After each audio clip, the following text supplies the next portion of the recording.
Hello, everybody. It is Matt, and it is Maniac Monday, and I am back at you with yet another review. Before I roll on to any of that, I want to wish each and every one of you a great morning, evening, dawn, day, or dusk, all that lovely stuff, because life really is too short as is. Do me a really huge favor and like, share, and subscribe. I love seeing your beautiful faces when I am here. I know it's an awful lot, but I have an awful lot on my plate to review. One last little tidbit of info. Check out the description box. I give you your brief synopsis, your starring cast of each segment, your director of each segment. I broke that down for you on those because it is 13 segments on 13 different short stories. I gave you your link for a trailer, a link for where you can purchase it, and if you decide you can help support the channel and toss me a couple of bucks. Anything that you do send my way is very much appreciated, and I thank you very, very much from the bottom of my heart. Now that I got all that out of the way, let's roll on to the film of the day. And today's came out back in 2021. It is none other than the anthology film known as Symbolicus Volume 2. Wow, what a doozy of a film this is. This is 13 short stories, 13 films that are based on 13 different symbols. The first symbol comes up with Lucky Cerutti, and that is air. Air is a very interesting segment. Probably, I would put it in my top 5 of the ones that I liked the most. It is very bizarre, very out there, very cool. Definitely has some gore to it. Not a whole lot, but it does have a little bit of the red stuff. But it is well worth your watch on the segment number 1. Now, segment number 2 is Saturn, and that is directed by Bowen. Bowen did a fantastic job on her segment, I feel. It is very unique and very bizarre, very one of a kind. It is definitely one of those that I feel like you need to watch it a couple of times to really pick up what's being put down. It is definitely a very interesting and very cool story. Then we roll on to segment. Sorry, that was my dog being noisy as usual. Now we roll on to segment number 3 with Salt, and that is done by none other than the great Rene Wiesner, who I mostly know him from his Mondo films. He does a very interesting job jumping over into the directorial seat instead of doing something that is based off of fact. This one is based off of something that is not real. So it is a very interesting story. Very, very cool. And then we go over to Earth that was done by both John Renna and Mick Thomas. They both did a very good job with theirs as well. Very interesting. Definitely, I don't want to give away too much of any of these stories just because the stories are so bizarre and so off the wall that they're hard to explain. You have to watch these to really understand what is going on. It's probably going to take me 3-4 viewings of this movie to really get a good feel of everything that is going on in it, because it is so bizarre and so off the wall, but I absolutely loved it. And then we go on down to Water, which was done by Paulin, which is another one of my top 5 segments that I really enjoyed. Everything that Paulin does is just absolute gold. His story is just absolutely stunning, and it really sticks with you, and it is one that I feel that is one of the better ones out of the entire film. Then we go on down to Venus with Ceus, and Ceus is a very interesting director in his own right. I have only seen his segment in this, and then of course Zombies from Sector 9, and those are both absolutely just completely batshit crazy fun. Zombies from Sector 9 is by far one of the coolest zombie movies, modern zombie movies I've seen in ages. And I feel like it is definitely one of the better ones that I feel like a lot more people need to see. I feel like Rob is a very underappreciated director that really deserves more attention. And then we go on to Gold with Zach Shildwachter. I'm sorry if I murdered your last name, Zach. I feel like I will. Either way, I would do a terrible job pronouncing your name unless I heard it pronounced to me correctly. But either way, Zach did a very good job with Gold. It is a very interesting story as well. It is definitely one of those that makes you think, and it definitely has a lot going on with it. Then we go on down to Silver with Poison Rouge and Domiziano Cristofaro. I'm guessing Poison Rouge did most of the work. She got the main billing on the back of the box for it, so I'm guessing she probably did most of the work. Her segment is very interesting. Definitely one that will stick with you. Lots of nudity.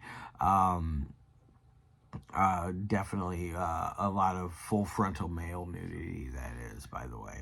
So if you're afraid of penis, you will not like that one. And then you go on down to Sulphur with Jack Bovenarity. Jack is one of those directors that when I first saw Split years ago, or months ago, I didn't like it. And then I saw other films from him, and his stuff is very interesting. It's definitely not for everybody.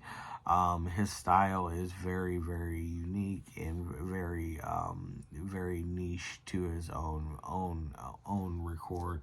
It is definitely something that I don't recommend for everyone, but for those that like extreme cinema, you will definitely like Jack's films.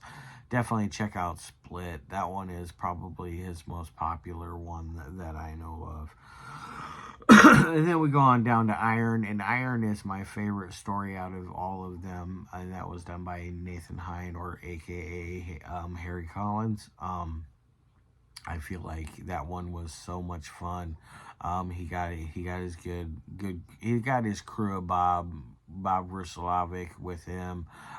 He also had Ashley Cruel on there. Just some fun names. Just interesting people all the way around. Excuse me.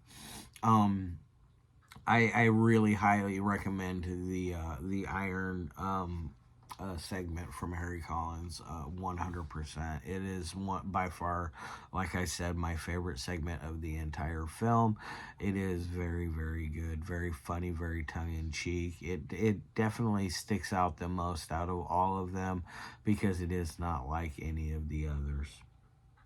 And then you got 10 with Jason John Beebe. 10 is a very interesting one as well. Definitely nothing wrong with 10. Honestly, all the segments in here are pretty solid in their own right. You definitely have some that are better than others, and some that I really didn't care for as near as much. But 10 is definitely a good one.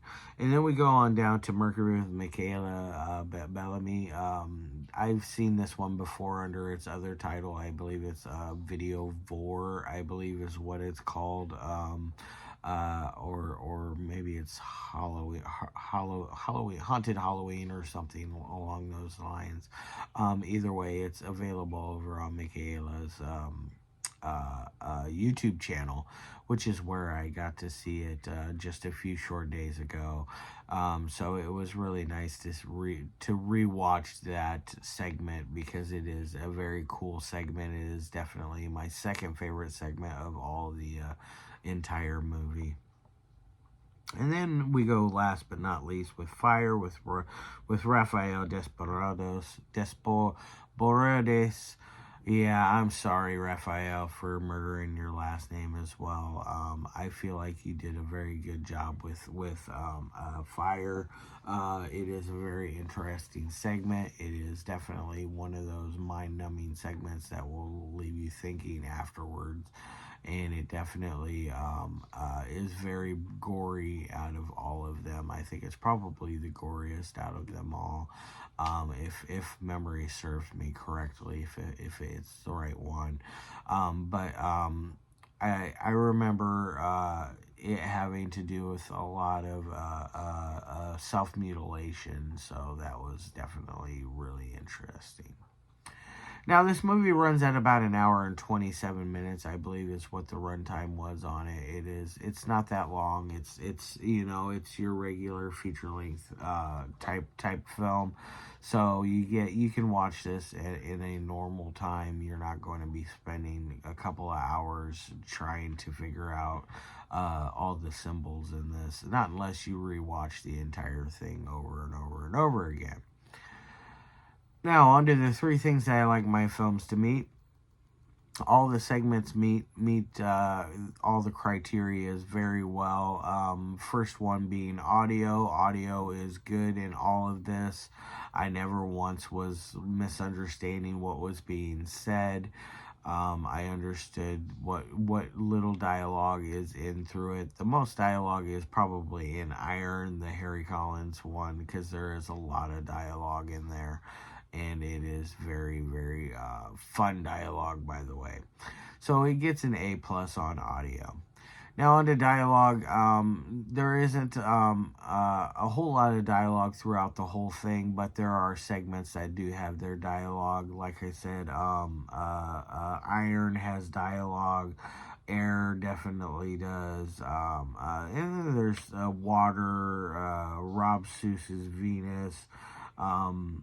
There is Sulfur from Giacomo Venerdì. There is dialogue to the film. The deepest dialogue is probably to the Giacomo Venerdì film. I think that Sulfur has probably got the best dialogue written for it, next to the Iron segment from Harry Collins.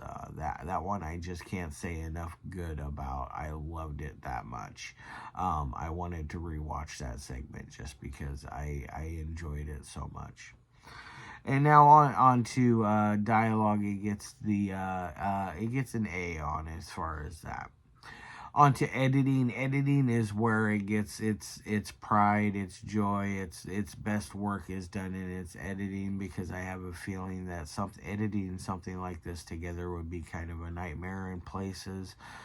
Just because you have so many segments that you want to make sure that they all fit correctly and all fit in the right momentum and help carry the film in the right direction. Otherwise, it could really fall flat, I feel like. So I feel like that they did a very good job, each and every one of these directors, and then the overall edit at the very end to edit everything together was done very, very well, very smooth, very crisp, very clean. So definitely it gets an A++ on editing. So it's going to get a 4 out of 5 for me. It could be better, it could be worse. I like Volume 1 much more. I can't wait for Volume 3, which I will be reviewing next month. And then, of course, I will be showing off that really cool Symbolicus Volume 3 edition I got from Embryo House, Embryo Pink. So definitely look forward to that. So with all that said in mind, I'm going to put this down. I'm going to get the hell out of here. I hope all of you have a fantastic rest of your day. I'll be back with you tomorrow with another review. As always, I love your faces, and as peace.